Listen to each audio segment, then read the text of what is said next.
loving me, I loving you. Mothers and fathers, husbands and wives, sisters and brothers, friends for life, won't live in the past. It's time for another conversation. Welcome to Make It Last podcast, where it's all about helping us to have better relationships, not just with ourselves, but with other people. Now, I'm going to be talking with Glen Williams. No, people, I'm telling you, I want to say thanks to COVID, because COVID introduced me to a site, and that is how I got introduced to Glen via that site, podcastguest.com. Now, Glenn is going to be talking about PTSD. Now, he is a retired law enforcement officer. He was a police officer slash detective for 26 years. That's a lifetime, people. That's a lifetime. And now he travels and he teaches that. And I wrote this down so I'd say it just as how he said it. He trains people how not to do the same stupid things that he used to do. Glenn, welcome. Hi, how are you doing? I am good. I am good. So we're going to be talking about PTSD and how can one manage it to maintain healthy relationships. But for those who are not accustomed to what that could mean, what is PTSD? What does that mean? Post-traumatic stress syndrome, and they call it a disorder, but there's a lot of different names for it now because Okay. And there's so many different symptoms and things that affect our relationships. Okay. So now that we've set the context, now how can one manage it? Or before we say how can one manage it, how can one identify it? Because how can you manage something that you don't know exists? Yeah. So let's talk about that first. How can you identify it?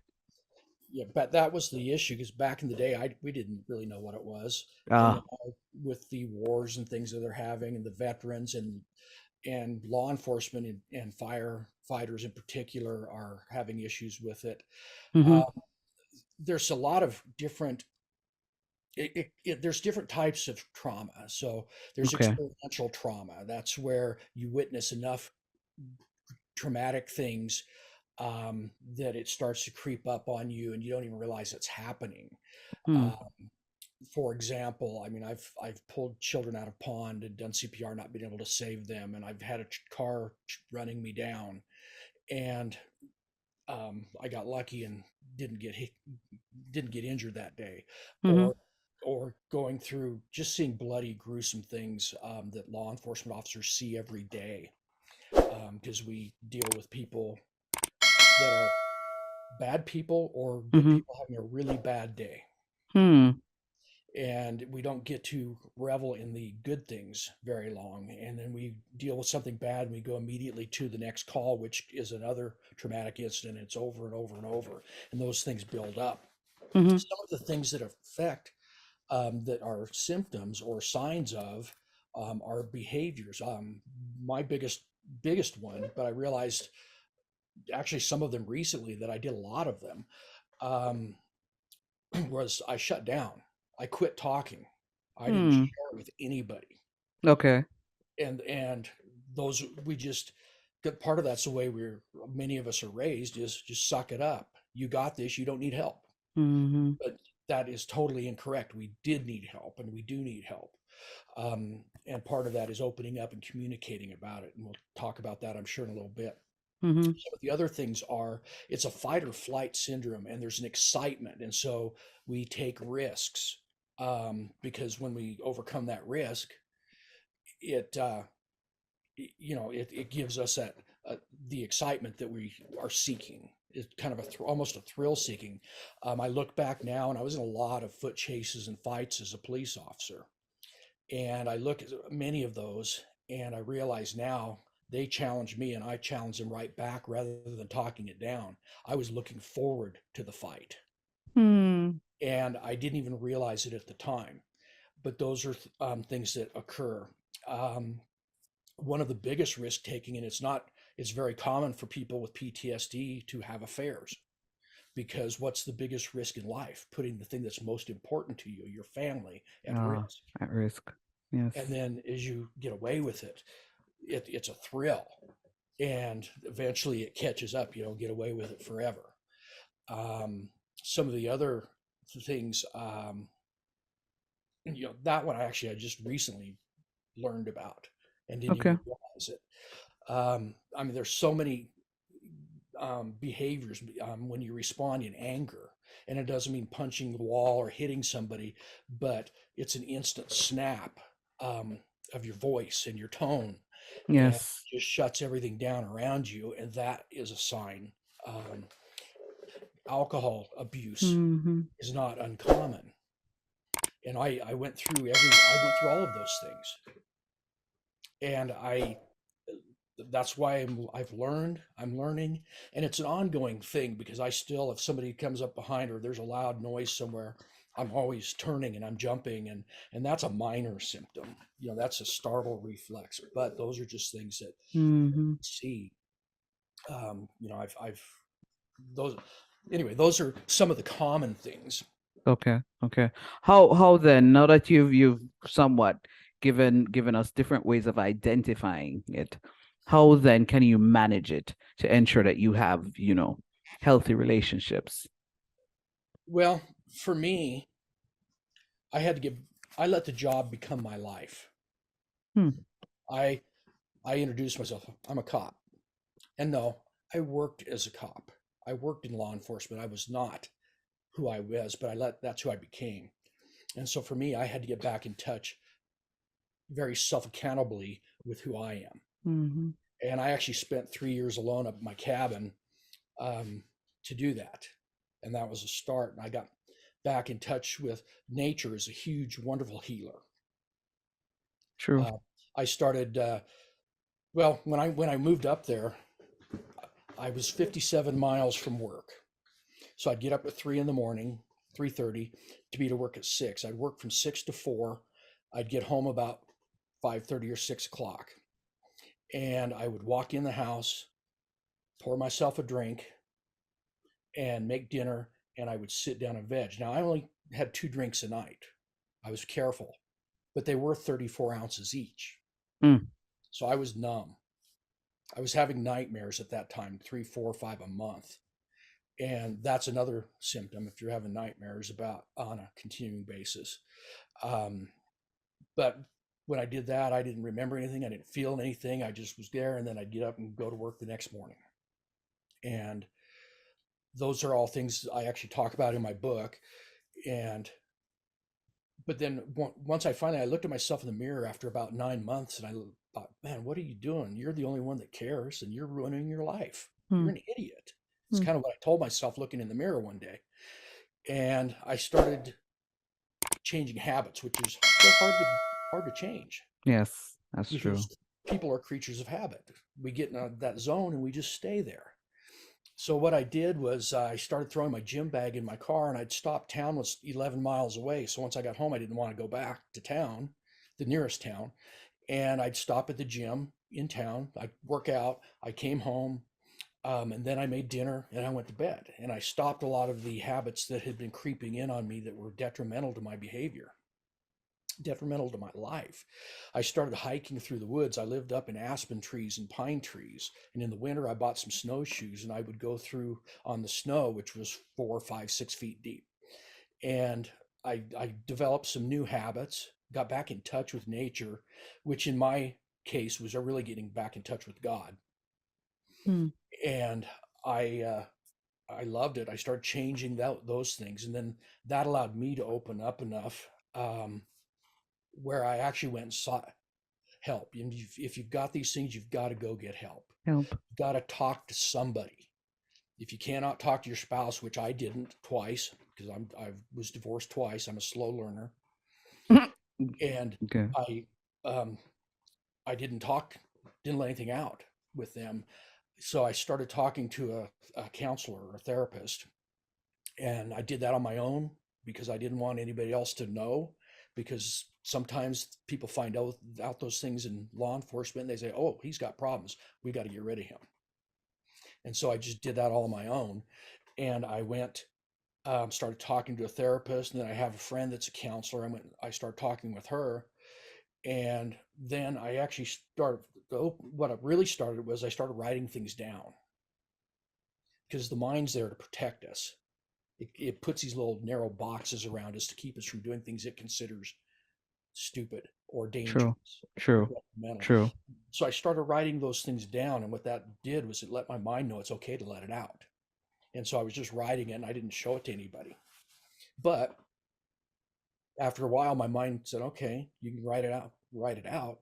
Now you talk about it a little bit." And that's where I started with my therapist. And I went there for a while until I finally got open up enough that she says, "Wow, I think you're good. You don't need me anymore." Mm-hmm. And those are things now that I apply in my relationship. I got lucky. I got another chance. My wife now, we have zero secrets. She knows everything about me. And in fact, she can read. I'm so open now. She can read my face, and she goes, "What are you Nice. thinking about? Who are you talking to in your head?" And I kind of go, "Shoot, here we go again." Mm-hmm. And I'll Mm-hmm. tell her, and she'll laugh. And I say, "You're right. I don't need to worry about that. That's past. We're good." There's so many things that we need to consider when we are trying to have healthy relationships, and managing PTSD is one. That's why we're going to continue this conversation right after we take a break and get a word from our panel.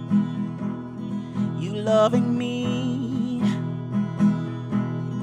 I loving you. Mothers and fathers, husbands and wives, sisters and brothers, friends for life, won't live in the past. All I wanna do now is making it last.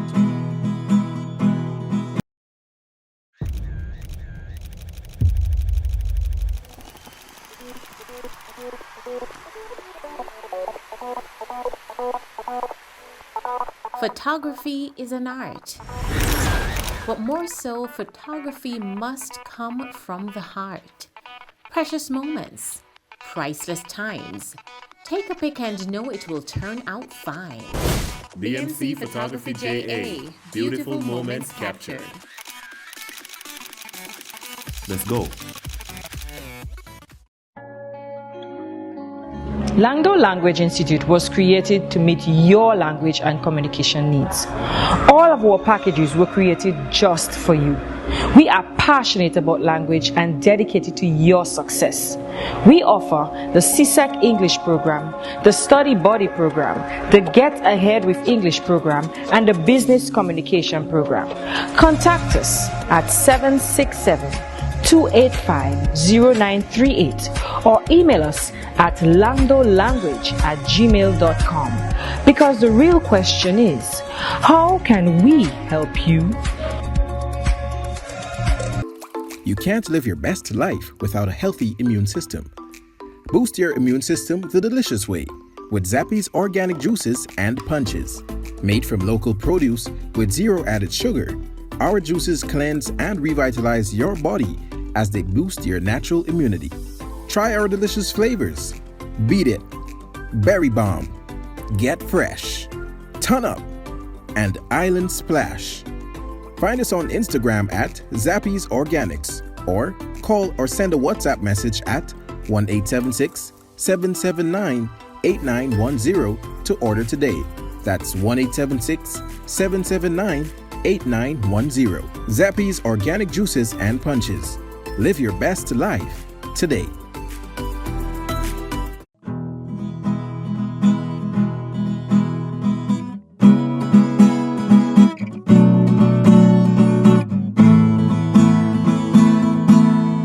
Making it last is all I care to do. You loving me, I loving you. Mothers and fathers, husbands and wives, sisters. All of us have some level of post-traumatic stress. Sometimes we fail to even admit it.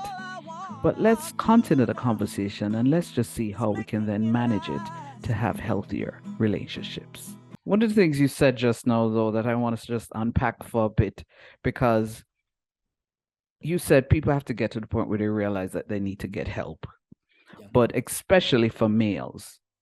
Yeah. And I don't think I'm being sexist. I think especially for males, that's a little bit more difficult than it is for females. What do you think can be done for us meaning the wider society, to help to normalize males seeking help when they really need it? Good question. Wow.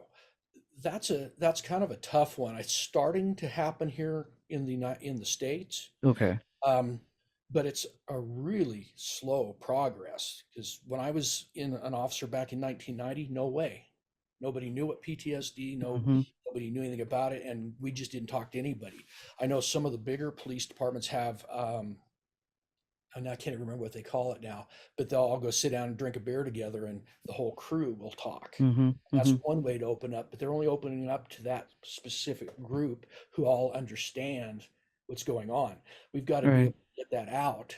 And that's one of the things I teach in my class, that I travel and teach now is, well, it goes back to when I was in the police academy. They had a 4-hour class where they brought our spouses in. And they said, the divorce rate in law enforcement is extremely high. Now, you're going to see things that you really don't want to see, that are gruesome. You're going to see things you can't talk about because it's an ongoing investigation, but keep the communication open with your spouse so you don't get divorced. Mm. We walked out at the end of 4 hours going, and come on, help us, how? Hmm.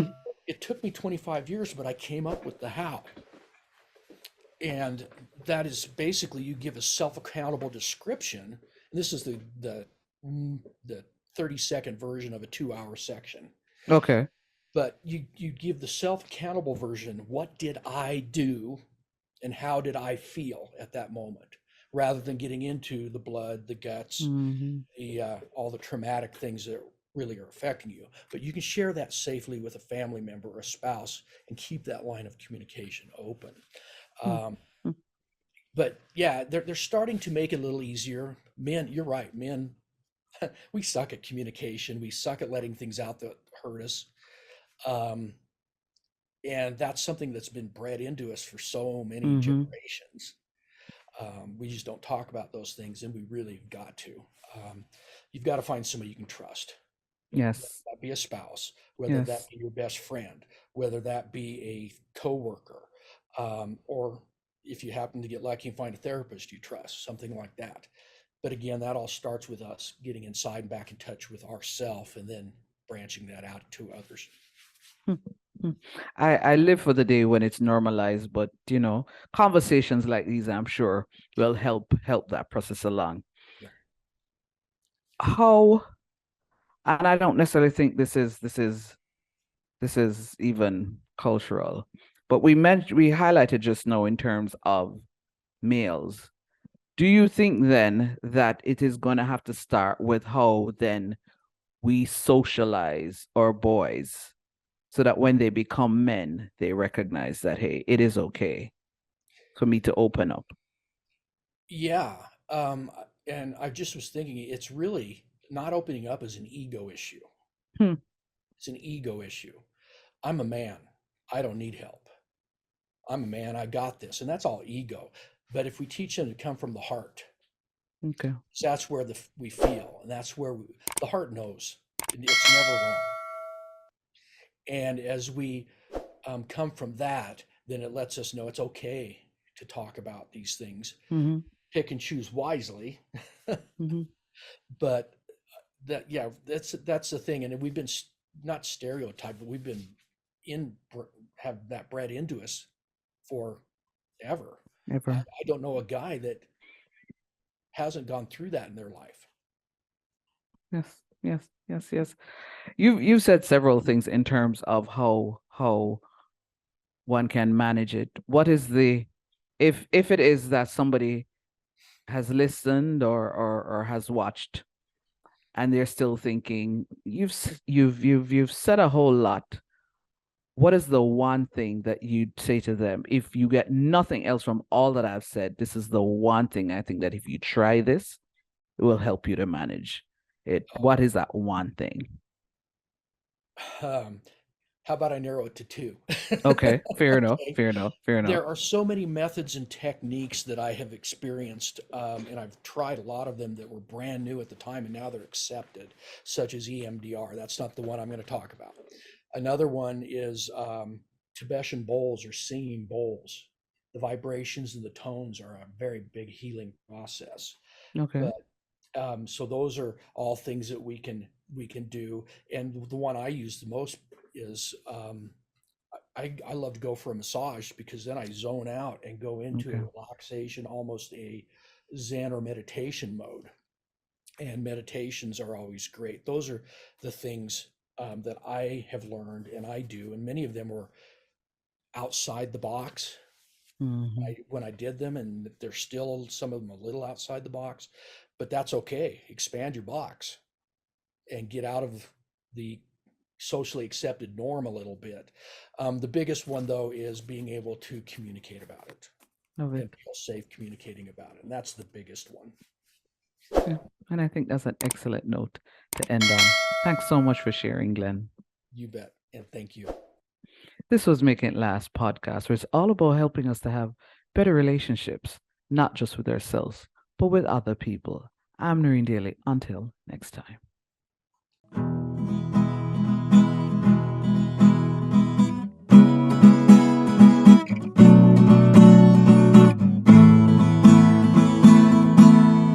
Making it last is all I care to do. You loving me, I loving you. Mothers and fathers, husbands and wives.